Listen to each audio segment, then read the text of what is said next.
Breaking right now at 4:30, a tense situation unfolding in west suburban Broadview. Federal agents and protesters have been clashing outside of an ICE processing center, really on and off throughout this day. We know several demonstrators have been taken into custody so far. Our Sabrina Franza is live at that Broadview facility. And Sabrina, you just saw another person taken into custody?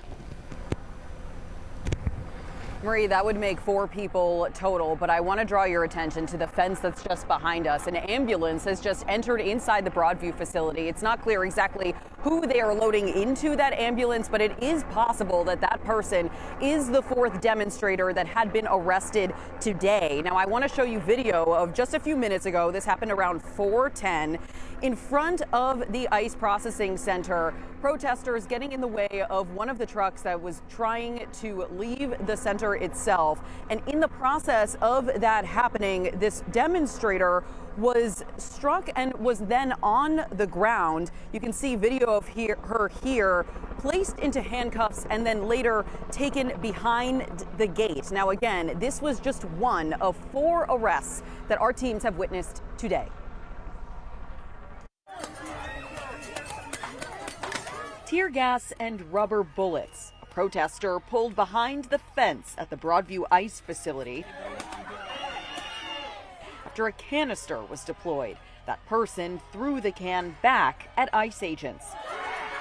At some point, a tire was slashed on a DHS vehicle. In a statement, DHS accused demonstrators of blocking the entrance to the ICE Broadview building and assaulting law enforcement. 3 people were taken into custody, one of whom you can see here behind the fence via CBS Skywatch. They may be detained in custody pending a decision by the feds as to whether they're going to prosecute and how. Richard Kling practices law in federal court. He says if the government does file charges, protesters could appear in federal court as soon as this afternoon. It's minor. You have cases in the federal building dealing with murder and sexual assault and trafficking and all of the other terrible things that go on in society.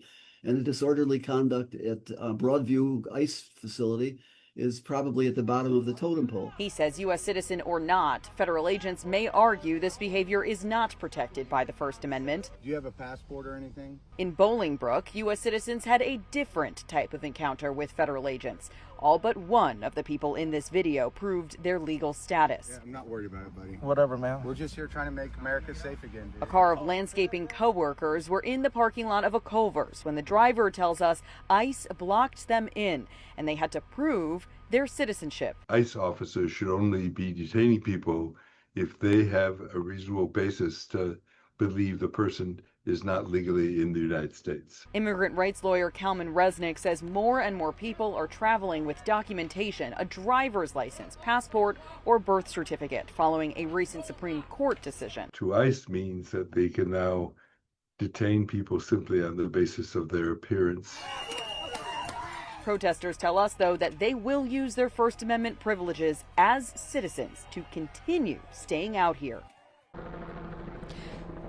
And you can see here on CBS Skywatch, one of the protesters, the same person that we just described, being loaded into an ambulance inside of the Broadview facility. It is not clear the extent of her injuries, but if you take a look at the ground here, if we can take our ground shot right now, you can see the door of the facility is actually open. Just a few moments ago, some of the federal agents from outside actually came out and spoke with some of the demonstrators to try to retrieve the personal items of the protester that is now in the ambulance and is about to be taken away to receive medical care. Again, it's not clear exactly the extent of her injuries, and we're still trying to figure out exactly what the people who were arrested today will be facing, if any charges at all. We'll keep you posted as soon as we have those details, and especially on the condition of the one demonstrator that is now in this ambulance. For now, we're live in Broadview. Sabrina Franza, CBS News, Chicago.